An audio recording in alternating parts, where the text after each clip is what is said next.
Some people ask for help by screaming, some by crying, but some make no sound at all. A 36-year-old woman came to me today. When I asked her why she was here, she said, "I don't know, maybe I made a mistake." When I asked what she'd been through, she said, "Everyone goes through hard things, don't they?" But her hands were shaking. Her chest was rising and falling as she struggled to breathe. And when I looked at her, I saw this. This woman was drowning in silence, and no one noticed. Because she had learned to disappear perfectly. The first 10 minutes of the session went normally. She answered my questions, polite and respectful. But then something happened. An ambulance siren wailed in the distance, just a few seconds. But her entire body tensed. Her hands became fists. Her eyes closed. Her breath stopped. And then, as the sound faded, she opened her eyes, unclenched her hands, resumed breathing, as if nothing had happened. As if she hadn't just left the room entirely. But I saw it.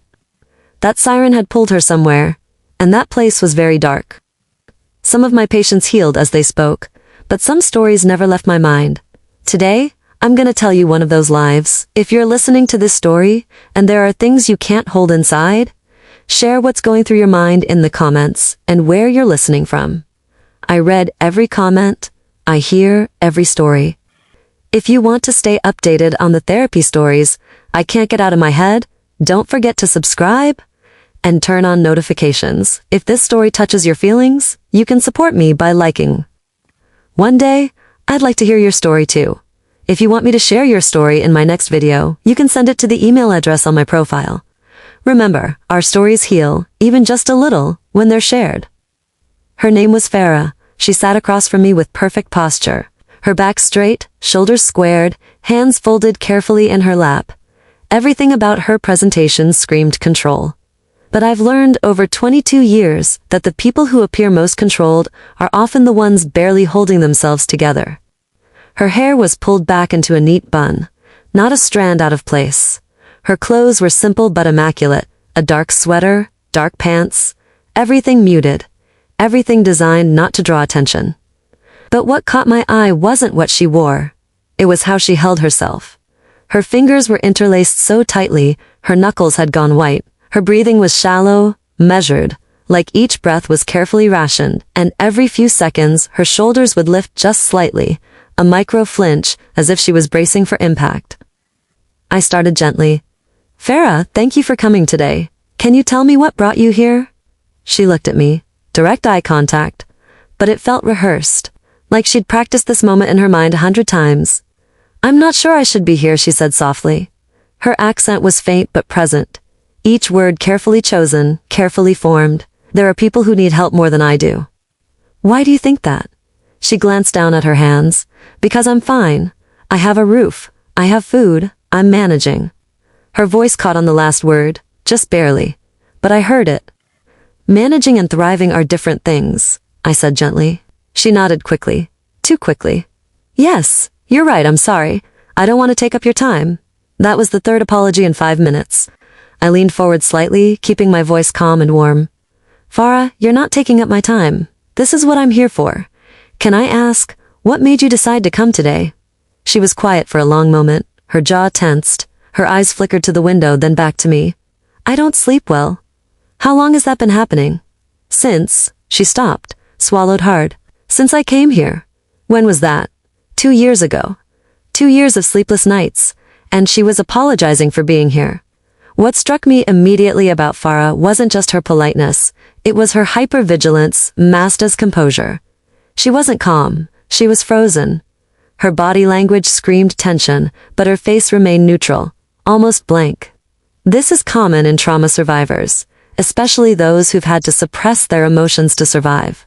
The body remembers what the mind tries to forget, and Farah's body was telling me she was still in survival mode, 2 years later. Her controlled breathing, her rigid posture, her constant monitoring of my reactions, these weren't signs of anxiety. These were survival mechanisms. She was treating this therapy room like a threat zone. I asked her a simple question next, one I ask all my patients early on. "Farah, what do you do when you can't sleep?" She blinked, as if the question surprised her. "I clean." "You clean?" "Yes, the apartment. I clean everything, the floors, the walls, the windows, sometimes twice, sometimes 3 times. "Why?" She hesitated, her fingers tightened around each other, because if I stop, I think too much. That's when I knew. This wasn't insomnia, this was avoidance. I let the silence sit for a moment. Sometimes silence is more powerful than any question. It gives people permission to fill the space with truth. Finally, she spoke again. I came here from Palestine 2 years ago. Her voice was flat, emotionless, like she was reading from a script she'd memorized. I came alone. Were you always alone? She shook her head, slowly, no. Another silence, heavier this time. I had a family, had. Past tense. I waited. I didn't push.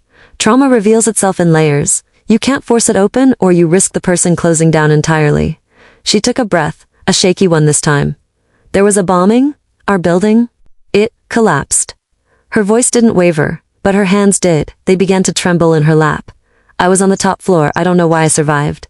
The ceiling came down, the walls, everything. I could hear people screaming, and then, silence. She stopped, stared at her hands as if they belonged to someone else. They pulled me out after 6 hours. I kept telling them to find my mother, my father, my little sister. I kept telling them. But they didn't.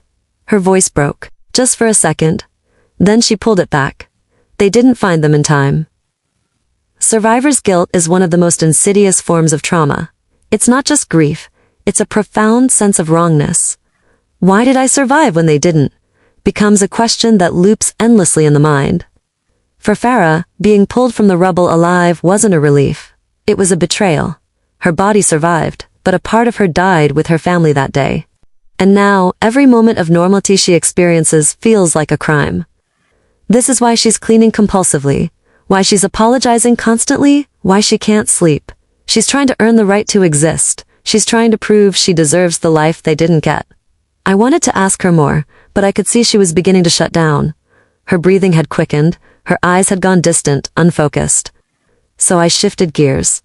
Farah, when you came to Europe, what was that like? She blinked, refocused. It was hard. In what way? Everything, the language, the paperwork, the waiting.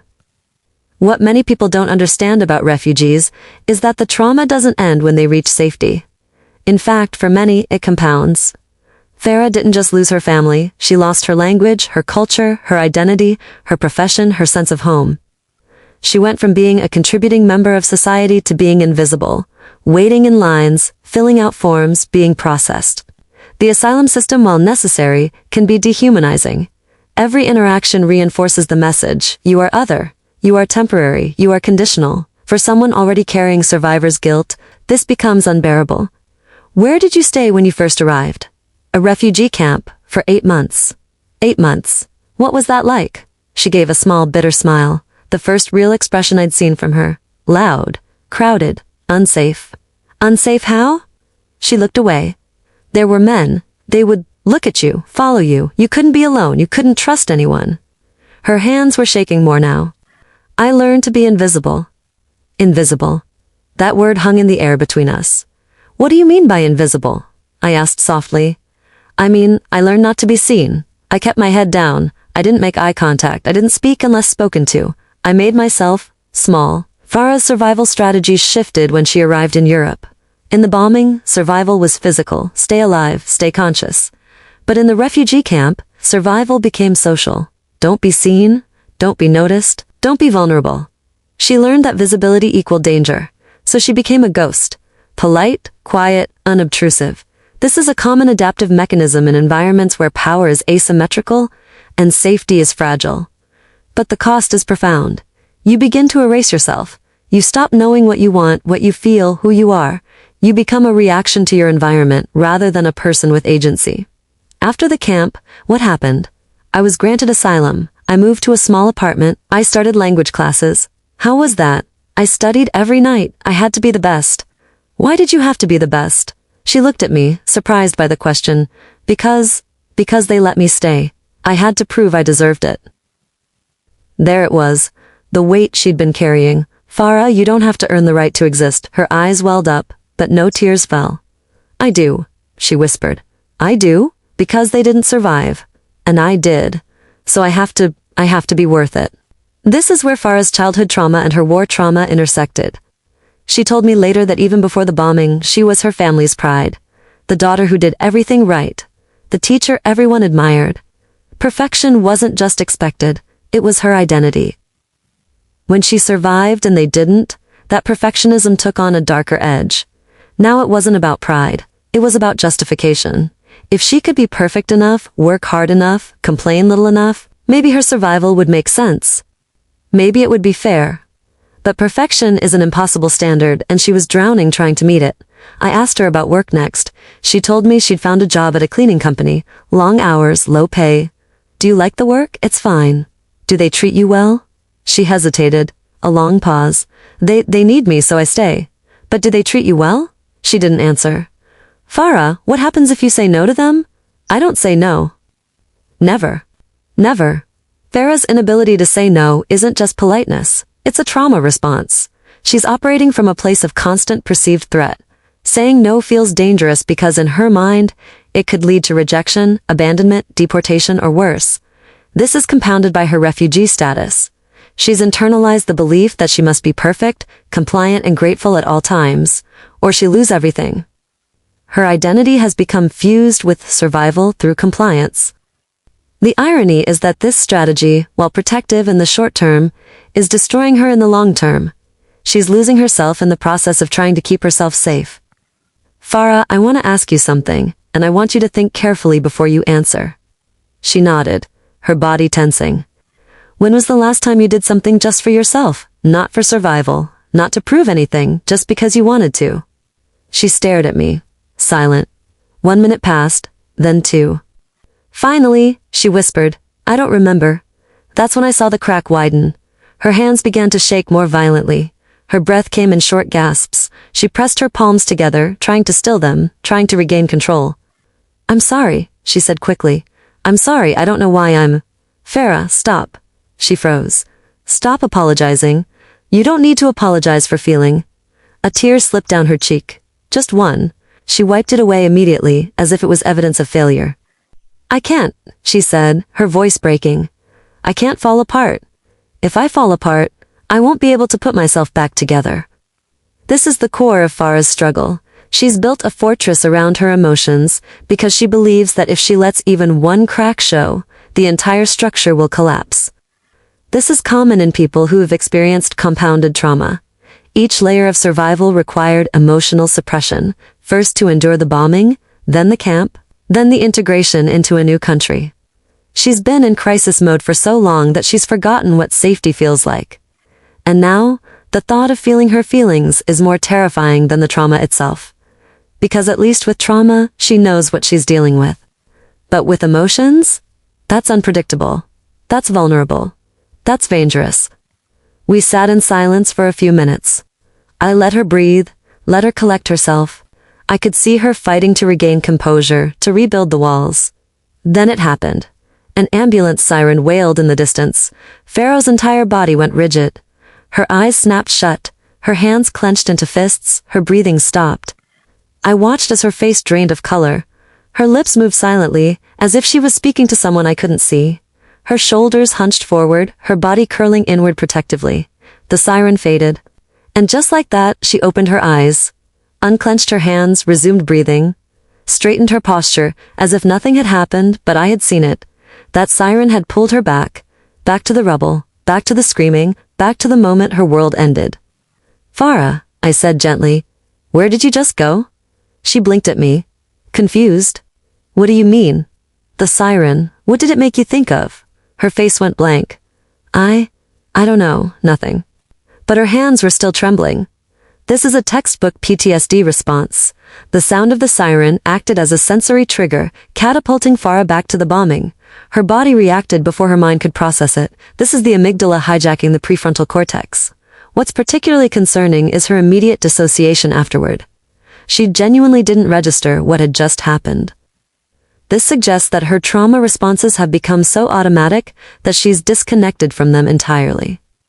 She's living in a constant state of re-traumatization without even realizing it. Her body is reliving the trauma multiple times a day, but her conscious mind has learned to shut it out.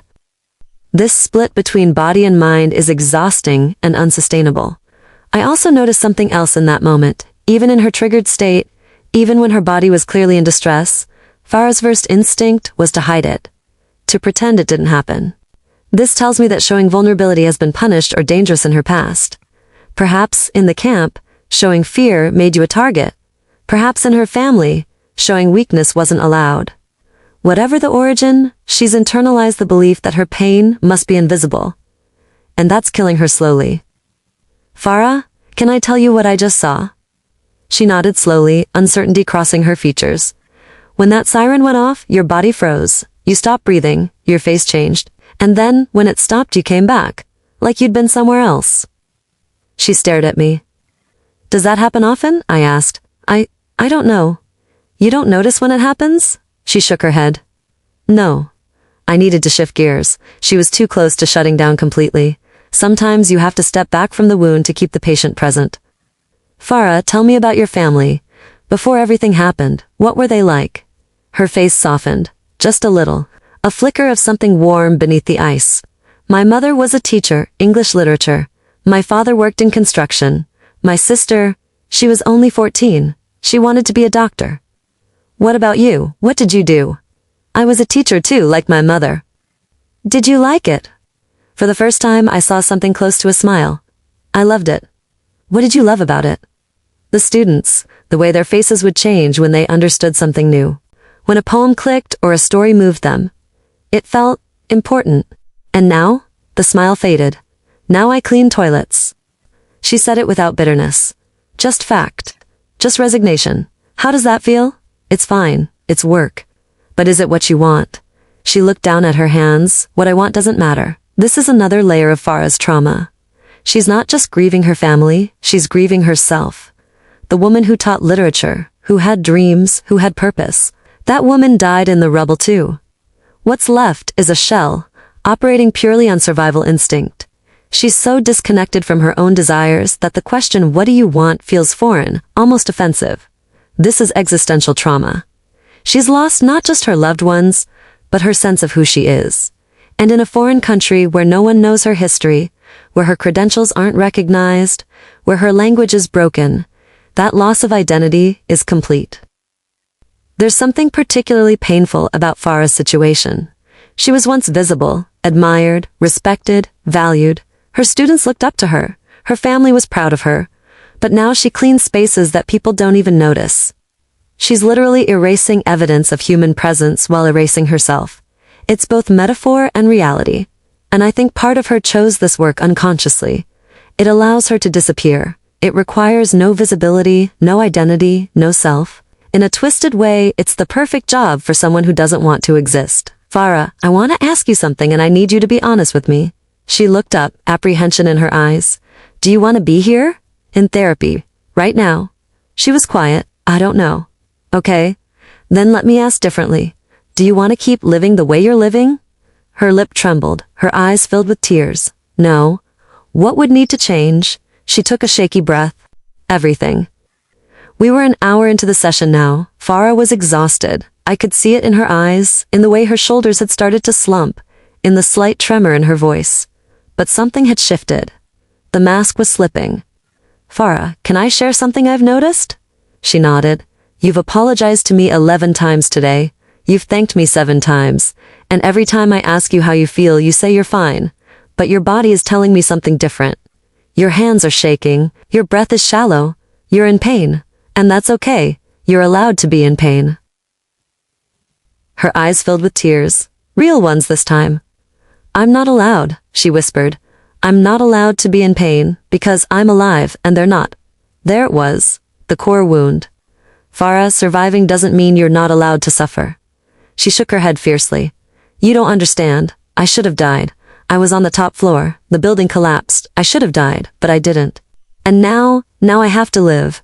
But I don't know how. I don't know how to live when they're gone. This is the heartbreaking reality of survivor's guilt. Farah doesn't just miss her family. She feels she has no right to exist without them. Every breath feels stolen. Every moment of peace feels like betrayal. She's trapped in a psychological prison where survival itself is the punishment. This is why she's so focused on being perfect. She's trying to justify her existence by being useful, by being good, by never complaining. But it's unsustainable. And she's crumbling under the weight of it, The guilt isn't just about surviving, it's about being the one who got out while they were buried. It's about breathing air they'll never breathe. It's about existing in a world they'll never see. What makes survivor's guilt so pernicious is that there's no resolution. There's no action Farah can take that will make her survival fair. She can't bring them back. She can't trade places with them. So she's trying to make up for it by erasing herself, by suffering, by never allowing herself joy or rest or peace. But that doesn't honor them. It just destroys her. And somewhere deep down, she knows this. But knowing doesn't make the guilt go away. Farah, I need you to hear something. She looked at me through tears, her face raw with emotion. You didn't choose to survive. You didn't choose for them to die. It wasn't your fault. But I lived, and they didn't. I know, and that's unbearably painful. But it's not wrong. You're not wrong for being alive. She covered her face with her hands. Her shoulders shook. She was crying now. Really crying. Not the polite, controlled tears she'd been holding back, but deep, guttural sobs. And I let her, because sometimes the first step toward healing is letting yourself break. For 10 minutes Farah cried. I sat with her. I didn't try to stop it or soothe it away, I just witnessed it. Sometimes that's all therapy is, bearing witness to pain that's been carried alone for too long. When she finally looked up, her face was red, her eyes swollen. She looked exhausted, defeated, exposed. But there was something else there too. Something I hadn't seen before, relief. I'm so tired, she whispered. I'm so tired. I know. I don't want to be perfect anymore. I just want to rest. This is a critical moment in therapy. Farah has spent 2 years building walls to protect herself from her pain. But those walls were also suffocating her. By allowing herself to cry, to express her exhaustion, she's taken the first step toward letting go of the impossible standard she's been holding herself to. This doesn't mean she's healed. Far from it. But it means she's beginning to acknowledge that she can't keep going the way she has been. And that acknowledgement is the foundation for change. The mask has cracked. And underneath it, she's finding something she'd lost. Her humanity. Crying isn't weakness. It's release. Farah had been holding her grief so tightly that it was poisoning her from the inside. By allowing it to move through her body, by giving it sound and tears and breath, she's beginning the process of metabolizing her trauma. This is what the body needs to heal. Not suppression, but expression. Not control, but release. And for someone who's spent 2 years being perfect and invisible, this moment of visible, messy, uncontrolled emotion is revolutionary. When she'd calmed down, when her breathing had steadied, I asked her something I'd been waiting to ask. Farah, what would you need to feel less tired? She wiped her eyes with the back of her hand. I don't know. Would you be willing to find out? She looked at me for a long moment, then nodded. Yes. We spent the next few months working together, slowly, carefully, one session at a time. Farah didn't transform overnight. Healing doesn't work that way. Trauma doesn't just disappear because you've cried once or had one breakthrough. But she started to change. Small shifts, tiny steps. She learned to notice her triggers. When the siren went off, when a door slammed, when someone raised their voice, she learned to recognize the physical response. To name it, to breathe through it instead of dissociating from it. She started saying no. Just small things at first. No, I can't work that extra shift. No, I don't want to do that. It terrified her every time. Her body would scream danger. Her mind would flood with catastrophic predictions. But she did it anyway. She stopped apologizing for existing. That took longer. Old habits die hard. Decades of perfectionism don't disappear in months. But gradually, she caught herself, corrected herself, noticed when the apology reflex kicked in. And most importantly, she started grieving. Really grieving. Not the performative grief where you cry prettily and then move on. But the ugly, messy, painful grief that comes in waves and knocks you down and makes you wonder if you'll ever feel okay again. She grieved her mother, her father, her sister, her home, her language, her identity, her life before. And slowly, very slowly, she started to rebuild. Grief is not linear. It doesn't have a timeline or a finish line. For Farah, she'd been so focused on surviving that she hadn't allowed herself to actually mourn. She'd been in denial, suppression, and hypervigilance for 2 years. Therapy gave her permission to finally sit with her loss, and while it was painful, excruciatingly so, it was also necessary.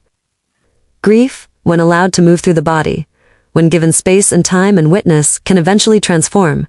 Not disappear, not heal completely, but soften. Make space for life alongside loss.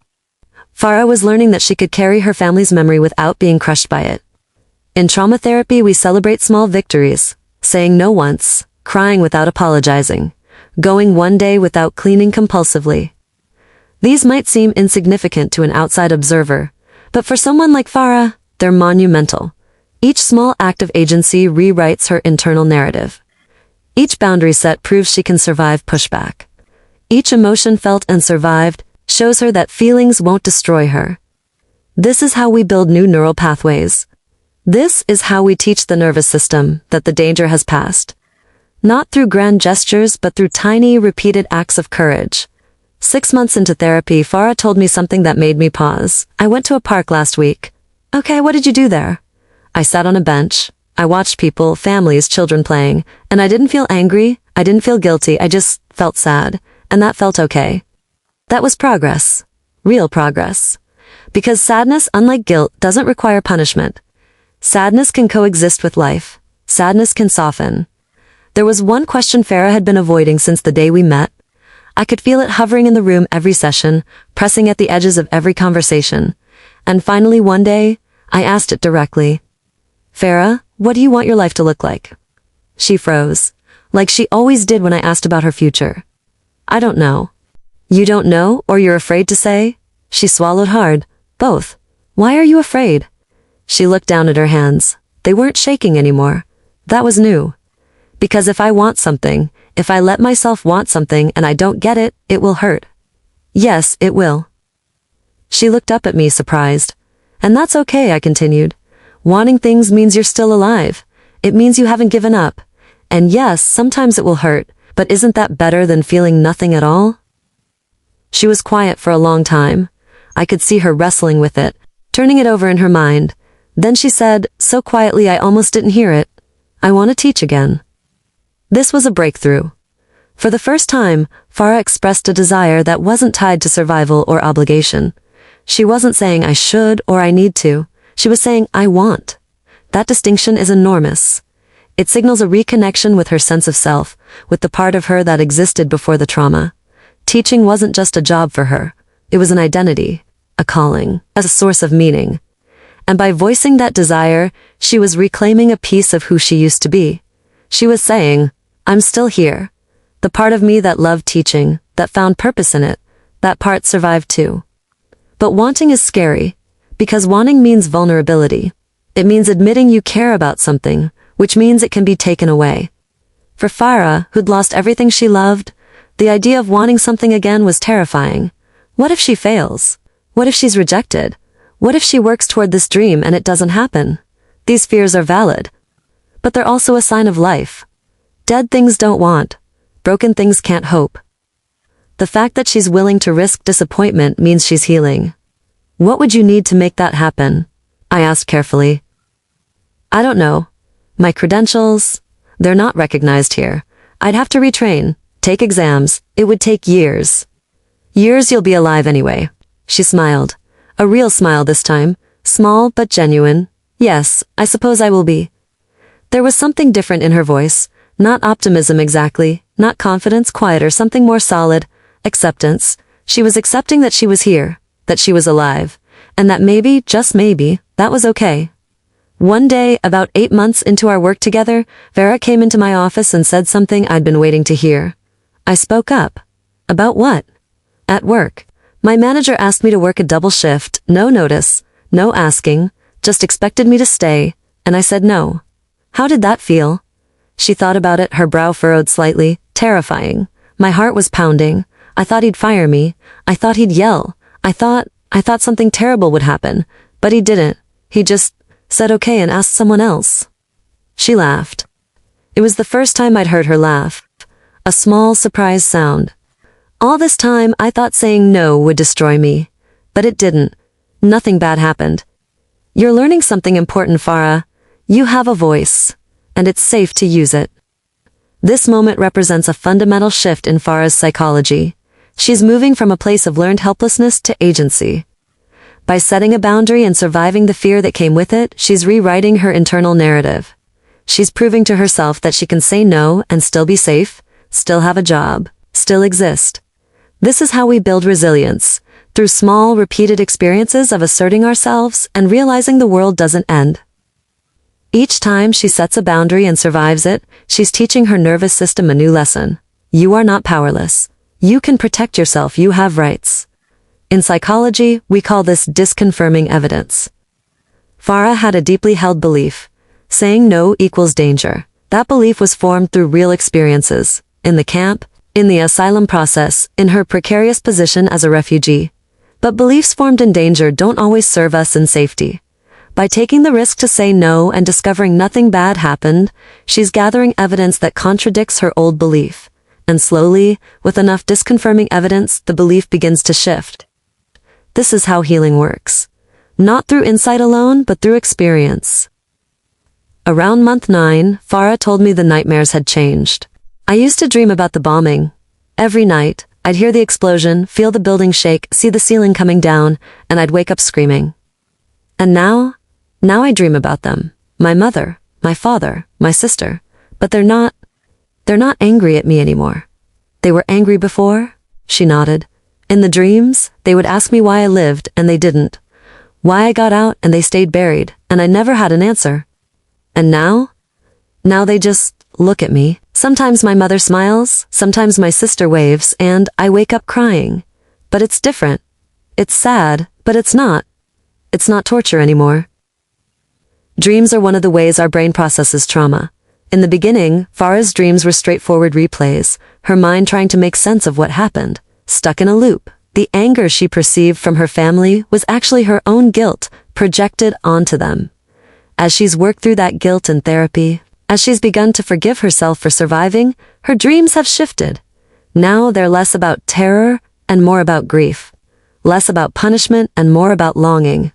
This is a sign that her brain is integrating the trauma, moving it from active threat to painful memory. The dreams may never fully stop, but their nature is changing, and that's healing. This is what healthy grieving looks like over time. The sharp edges begin to soften, the guilt begins to separate from the love. Farah is learning to hold both truths. She misses them terribly, and she's allowed to live. They're gone, and she can honor them by living fully, rather than by suffering endlessly. This doesn't mean the pain disappears. It means it becomes more bearable, more integrated, more human. Around this time, Farah started noticing small joys again. She mentioned them almost sheepishly, as if she was confessing something shameful. I was walking home from work last week, and I saw a cat, a small orange cat sitting in a window, and I stopped. I watched it for a few minutes, and I felt peaceful. That sounds lovely. But then I felt guilty, because how can I feel peaceful when they can't feel anything? Farah, do you think your mother would want you to suffer forever? She was quiet. No. Do you think your sister would want you to never feel joy again? No. Then maybe feeling peace, feeling small moments of happiness, maybe that's not betraying them. Maybe it's honoring them. One of the hardest parts of survivor's guilt is giving yourself permission to live. Not just exist, but actually live. To feel joy without immediately punishing yourself for it. To experience pleasure without drowning in shame. Farah is learning, slowly, that her survival doesn't require constant suffering to be justified. Her family loved her. They wouldn't want this for her. And intellectually, she knows this.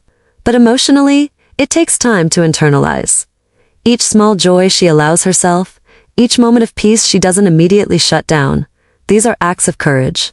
These are steps toward reclaiming her life. Moving forward after trauma doesn't mean leaving the past behind. It means learning to carry it differently. Farah will always carry her family with her. They'll always be part of her story, but she's learning that she can honor their memory through living, not through self-destruction. She can hold their loss and still make space for new experiences. This both and thinking, both grieving and living, both remembering and moving forward, is the mark of integrated healing. It's messy and non-linear and often contradictory, but it's real. We've been working together for almost a year now. Farah is a different person than the woman who walked into my office that first day. She still has hard days. Days where the grief is overwhelming. Days where the triggers hit hard, and she's back in that rubble, hearing those screams. Days where she wants to disappear again, to become invisible, to stop feeling. But she doesn't. She's enrolled in a teacher certification program. It's a long road, 2 years of coursework, exams, practicum, but she's doing it. She's moving towards something she wants, not just away from something she fears. She's made a friend. Just one, but that's something. A woman from her language class. They meet for coffee sometimes. They don't talk about the heavy things. They talk about books, about weather, about small daily frustrations, and that normalcy, that ordinariness, it's healing in its own way. She's learned to cook one dish from home, her mother's recipe for makluba. The first time she made it, she cried through the entire process, but she ate it. And it tasted like memory, like love, like home. And most importantly, she's learned that healing doesn't mean forgetting. It doesn't mean moving on. It means making space for both the past and the present. Carrying the loss without letting it crush her. This is what healthy trauma recovery looks like. Not the erasure of pain, but the integration of it. Farah will always carry the weight of what she's lost, but she's learning to carry it differently. Instead of it being an anchor that drowns her, it's becoming part of her story. A painful part. Yes, but not the only part. She's learning that she can honor her family's memory by living fully, not by punishing herself. She's learning that survival and joy can coexist, that grief and hope can occupy the same heart.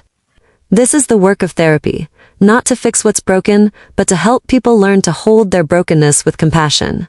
In our last session before taking a break, Farah said something that brought tears to my eyes.